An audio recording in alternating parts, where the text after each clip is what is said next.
How's it going, guys? I'm the mailman. Nice shot! I used to have my own channel, my own drama show, but here I am now on Corvy's channel instead. He shut down my channel, cut the funding, and he just plopped me here. So I'm gonna give you the news today.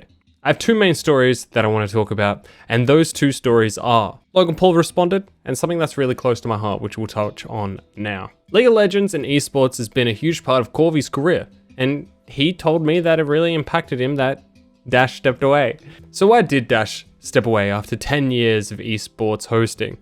Well, that's an interesting topic. He's been all over the world, introduced teams to the main stage, lost his voices screaming to the masses, and had crowds of people at his fingertips. Why would he want to give that up? Good question. Turns out that Dash didn't really do this in his own will. League of Legends has been doing some weird things lately, and LCS has been doing it, I should say, more commonly. They've changed their time slot, and now it seems like they're trying to cut down on staffing as well. He kind of just got brought in and they said, sorry, we're going to go on without you. After spending a decade, giving 100% of myself to something that I didn't feel that kind of respect given back towards me. Just having the conversation about, hey, we want to make changes, and can we arrive at a decision that, with you, as opposed to arrive at a decision and tell you. Granted, he did say that he would be happy to do play-by-play casting, and they came forward and said, because I brought up, I was like, fuck, y'all could have said, you could have asked me to be a play-by-play. And I kind of said it jokingly, and they were like, do you want to play-by-play? And I was like, no, because I think it would take forever for me to learn and to actually get good. So, sad to see him go. He was huge force in the esports scene, and stepping down alongside people like Freak, who's moved away as well. It kind of feels weird getting rid of the core heart of the broadcast team.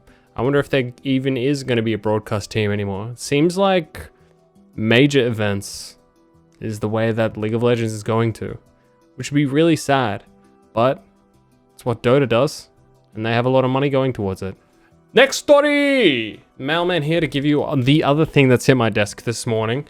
Logan Paul has responded to CoffeeZilla's 3-part expose series about his coin, CryptoZoo. For those who don't know, I recommend going over to CoffeeZilla's channel to check out that crypto mania that's been going on over there. A really decent 3-part series that broke down the crypto empire and rug pull / scam that Logan Paul has put out. Now lately, Logan Paul has come forward and he's released his response to this expose video. Now notice how I did a very short summary of what is probably about an hour's worth of investigation content that has been provided in a very detailed and explanatory way to show you the ins, the outs, the bad actors, and everyone involved with the CryptoZoo scam, let's call it. I want it known very well that my brief explanation has also been the brief explanation of many other videos when it comes to covering the response. And then this is the only reason why I think Logan Paul's response isn't terrible. But it is terrible if you have the full story behind it. Now, it's not bad if you're just coming from the outside and you don't really know much, but you're sniffing around for some drama.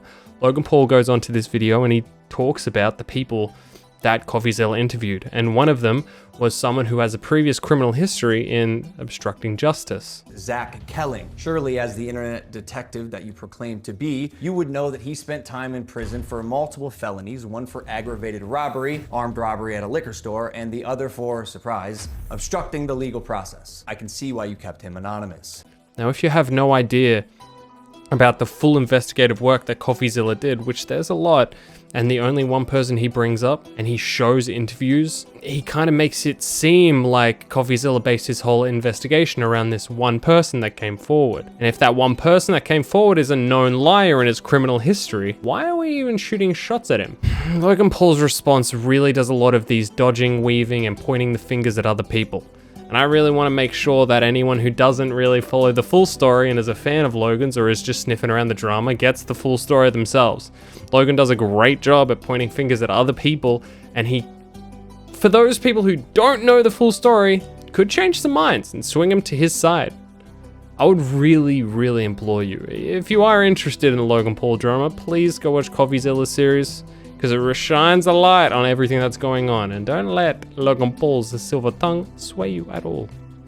His response video was crap. It didn't touch on any allegations, and it really just tried to shift the blame, and he ultimately said at the end of his video that... See, even though I've said it's coming so many times, you've assumed that Crypto Zoo isn't being made. Who are you to decide when the development timeline ends?